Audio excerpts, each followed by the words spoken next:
out researching for myself, and I hope you do the same thing, because if you do, you'll find out what I found out. There is absolutely no historical fucking evidence that Jesus existed, period. Not a single person wrote a single word about him during the time he supposedly lived. Not a single painting, not a single artifact. He didn't write anything himself down. In fact, there were scholars in the area that he supposedly was during that time who kept track of all the cults in the area, and not a single one of them mentioned him, period. In fact, there's no Roman records at all that Pontius Pilate put him to death. None of that shit. Period. It doesn't exist. And when I found that out, man, I was like, what? Are you... Oh, this is just perfect. As it's Holy Week, let's deal with this bullshit. Hey everyone, this is Phoneybeetlemaniacxs, and let's deal with Jesus mythicism again, and the stupidity that comes with it. Dusty, you're wrong. That's not the way history works. History works until we get newspapers that we have to rely on people who wrote about things after time. You'd be very hard pressed to find anything written about any person that was around at the time, unless they were like some sort of ruler or something. You were applied a different historical echoed, so therefore you're guilty of special pleading. Fucking kidding me? You telling me Jesus didn't write a single word down himself? I mean, he took all the trouble from coming to heaven all the way down to motherfucking earth. You think he could have jotted some shit down for us? But not only that, nobody else wrote shit down either. He couldn't find one literate motherfucker to write his words down as he was saying them. That don't even make no kind of fucking sense. And if you go research it yourself, you'll find out that no one wrote a single word about Jesus down for decades and decades and decades after he supposedly died. And the very first piece of historical evidence that Christians give to try to prove Jesus actually lived is a writing from a guy named Josephus. You hear them? But what you would actually point to would be the letters of Paul, who was somebody who was following after Jesus, who was about a couple of decades after, who wrote letters to different churches that Jesus found. But again, you're not going to set that as evidence, no, are you, Dusty? And yeah, they are going to talk about Josephus, which I'm sure you're going to get wrong in a minute. Throw that bullshit out all the time, Josephus. Well, here's the thing. Josephus wasn't even alive when Jesus was supposedly crucified. He wasn't even born yet.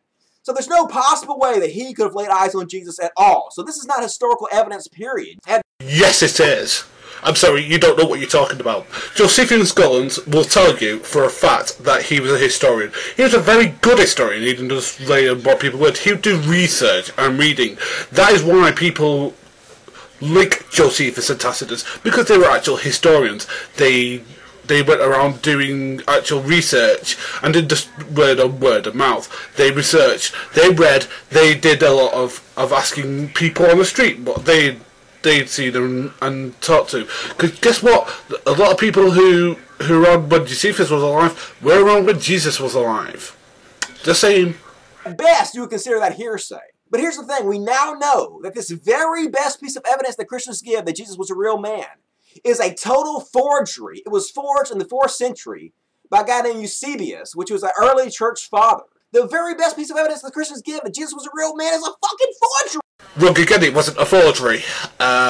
Most Josephus scholars said that there was interpolations in it. Sorry if I can speak language of English in it, but again, most of them will say that it is a Josephine work. You don't know what you're talking about.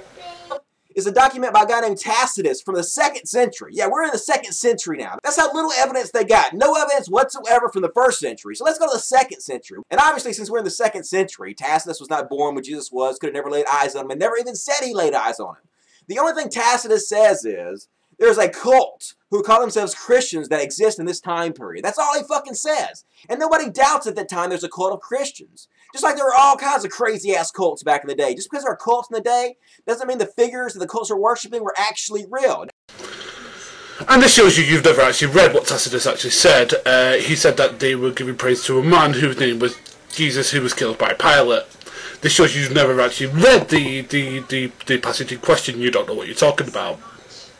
Sorry, it's simple. I'll post it down below. You can go and check it yourself. You don't have to take what I'm saying to you. Don't take what don't take what Dusty's telling to you, because he's lying to you. Feel like it must be true. Like the one that says, hey, there was all these disciples that followed Jesus around, and they all gave up their life. They were all martyred for Jesus. Obviously, they wouldn't give up their lives for something they knew was a lie, would they? That means Jesus must have existed. Well, this is really fucking stupid on multiple... Is that the people won't die for a lie argument. Yeah, that is stupid, and I agree with you. Doesn't make anything you said any less stupid, though. Admit to yourself that you're not an intellectual. Don't you have to admit to yourself that you are fucking dumb? Because you are fucking dumb. If you take this shit to your children, if you spread this shit, if you give your hard-earned money to this shit without even doing the most basic amount of fucking research, you're a moron. Well, this is where we're going to agree, Dusty. You are a moron. You said do the brutal research. You mean like the historical research and the scholarly opinion and what they say, which is totally contrary to what yours is saying. How actual historical research actually works, how historical opinion actually works, how scholarly opinion actually works.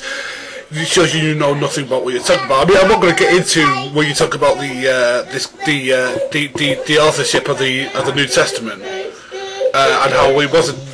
How it was eyewitnesses, but again, we wouldn't expect you to do something like reading now, would we?